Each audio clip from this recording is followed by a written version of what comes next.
So today, Mr. Thompson, I think let's talk about women. Women, Because, man. you know, it's so damn hard to find a right woman in this country. I don't know. Yep. Nah, I'm just kidding. Let's talk about guns. Okay. Yeah. We can talk about our second favorite thing then. Right. Yeah.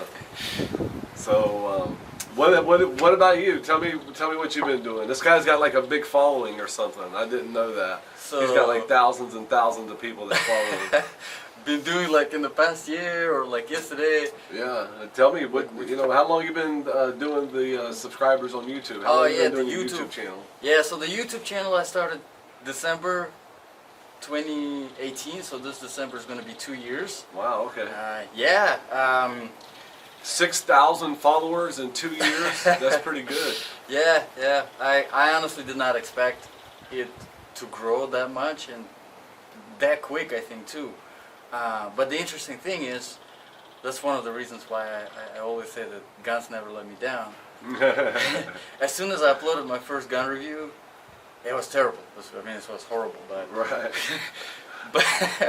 but it just started growing, and I saw it. I was like, wow, people are actually watching this. People are commenting, and even though it was horrible, they were all cool. Yeah. You know, people like 90%, 95% of people who comment on my videos.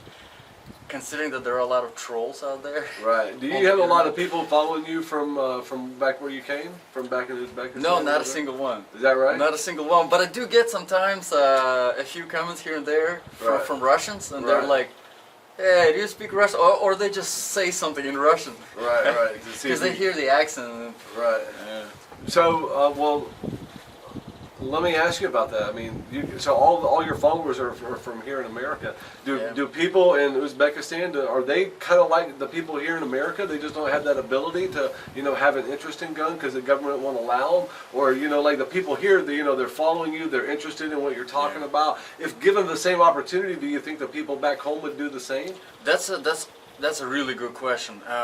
That's, I think, one of the main big differences between people here and people over there is that it kind of goes hand in hand with the government regime that you have in the country and what kind of mentality people have, because over there, even if you give this freedom to people, they're not going to take it because they have been under this oppression from the government for so long. That's what communism did to them. Right. It broke them down. So to them, guns, most of them, you will find, if you talk to them, you will find them as, they call themselves pacifists, right? Yeah, right. They don't like guns, but the real reason is just an excuse. They just don't want to take responsibility for their own freedoms. That's really all it is. Yeah, that's the difference in it. Hey man, let freedom ring. I tell you what, God bless America. We have these freedoms, but the government is slowly taking them away one by one. You got the First Amendment, you got the Second Amendment, you got 1A and 1B basically. But if the Democrats had their way, you're not going to have any of it. They're already being silenced on social media. Exactly. They shut the Republican page down that I run. That was crazy. I mean, they basically shut down the Republican Party's voice on Facebook. They said, we disabled your account. You can no longer advertise. You're interfering with a presidential election. Yeah, one of the most popular communist slogans that you would see in the factories, in the schools, in the stores, because all of that stuff is government owned. Even the stores, they're government owned. It was a slogan that said, "Don't ask, don't speak." Because the government knew that, whenever people communicate, whenever they discuss with your friends, with your families, with your neighbors, with your community, the ideas are born. People start questioning. People start moving forward. Yeah, and that's what they want you to stop doing. They don't want us to do that. That's what the Facebook is doing right now. It doesn't allow us to express our opinion. Yeah. Fact check my opinion. Yeah. Fact check the president, but they've never issued a fact check on Joe Biden. Any tweet that Joe Biden or Kamala Harris has ever issued, it's never been fact checked, not one time. They want to take away your voice. They want to take away your guns. It's all about control. They sit here and they feed you fake news after fake news after fake news, and unfortunately so many people in our country buy it. Our country needs to wake up and understand that if you don't start getting out here and getting active now, it's going to be too late. Hell, it's almost too late now. I mean, look what they're doing. They're trying to steal a presidential election, for crying out loud.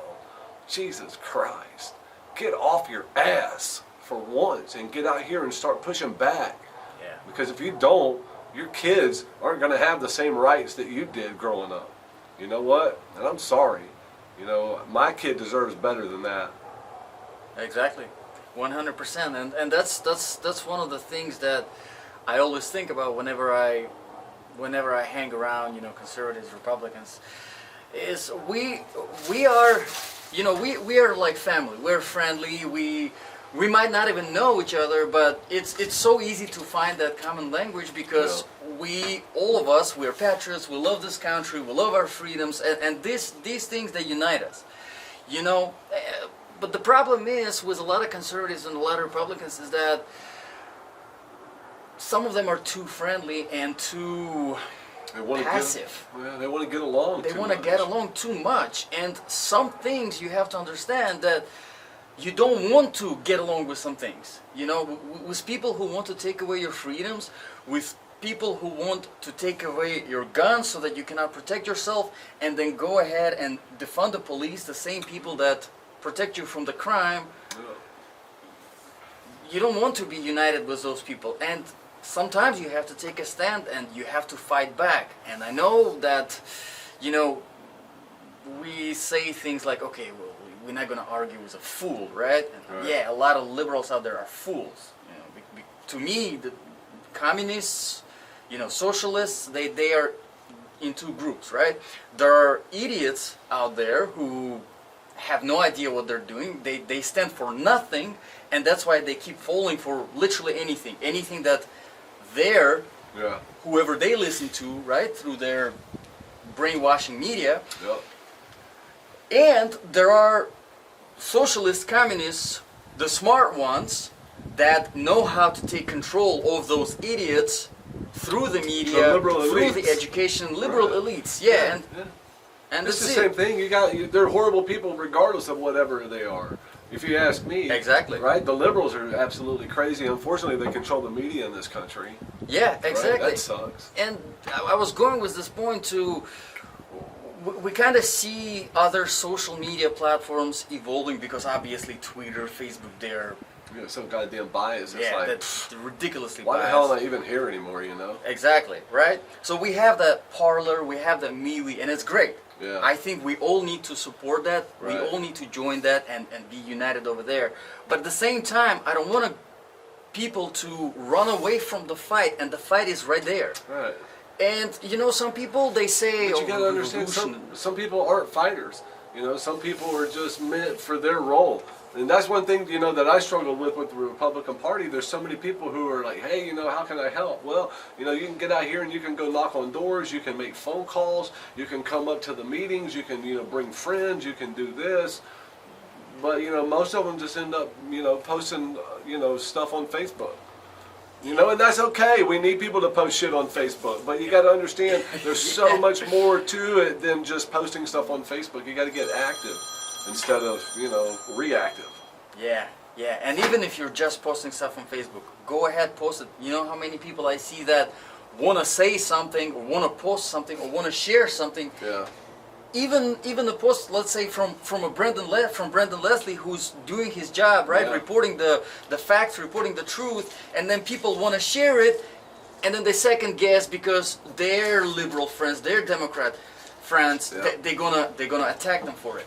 You can't hold back. You have to fight back. And I've started saying about the, you know, people talking about the revolution coming on. I think it already started. Mm-hmm. It's just a new age type of revolution where it's on that social media behind the screens.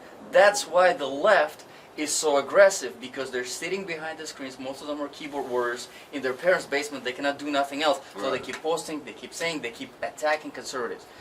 We cannot run away from that fight. One of the reasons why Donald Trump won is because he took on that fight, and he was one of the best. Yeah. You know, he was sharing, he was talking He's on out Twitter. there pushing back. Is what it is, and that's why I think that's why the media doesn't like the guy, because he gave them a dose of what they dish out. You know, the Republicans, they, You know, they don't know how to fight. You know, they want to get along. You know, everybody wants to get along, but everybody's got a breaking point. You know, my breaking point came about a year and a half ago. I got up and started getting active. You know, his breaking point, you know, I'm not sure when it happened, but, you know, this guy's been going strong ever since I've known him, which has only been about 2 or 3 weeks. But I tell you what, you know, everybody's got a breaking point. You know, they're not going to continuously put up with the bullshit, you know, and be told what to do, when to do it, and how to do it. It's just not going to happen here. Yeah. I mean, you can say things like, we are the silent majority, but what good does it do if we are silent? Well, Yeah. well, you know, because I honestly think at the end of the day, you know, the breaking point for, maybe we'll call it the turning point. I think the turning point is going to come, you know, when our veterans, you know, and active duty military personnel, you know, start, you know, taking things into their own control. You know, I know a lot of people that are veterans that, you know, are just sitting on the side chewing crayons right now, just itching. Yeah. You know, ready to go, but it's going to be so violent, you know, when it happens. You know, it's going to be such a horrible day in our country, but, you know, you got to shed blood sometimes. You know, those people, they did it, you know, 240 something years ago and said, you know, game on. You know, we need a new life, we need a new country. You know, we can't take this anymore. You know, you got to fight for what you want. You know, nothing's easy. Yeah, and I mean, for the left, the communists, I mean, if you look at the history of communism, how it came in USSR, it's a lot of people, they were quiet, and then a small group of people, the revolutionaries, people who followed, stupid people who followed one smart man, Lenin, right? October Revolution. They took over, they were violent, they killed many people in the government, the royal family, it was the Romanovs, right? And that's what I see here. You have to understand that at the core of communism and socialism is that Marxist theory. And the whole idea of Marxist theory is based on the breakdown of society. That's why we see left promoting this violence, chaos. this looting, defunding the police, because they want the breakdown of society. This is how you flip from anything normal. Yeah, to complete chaos.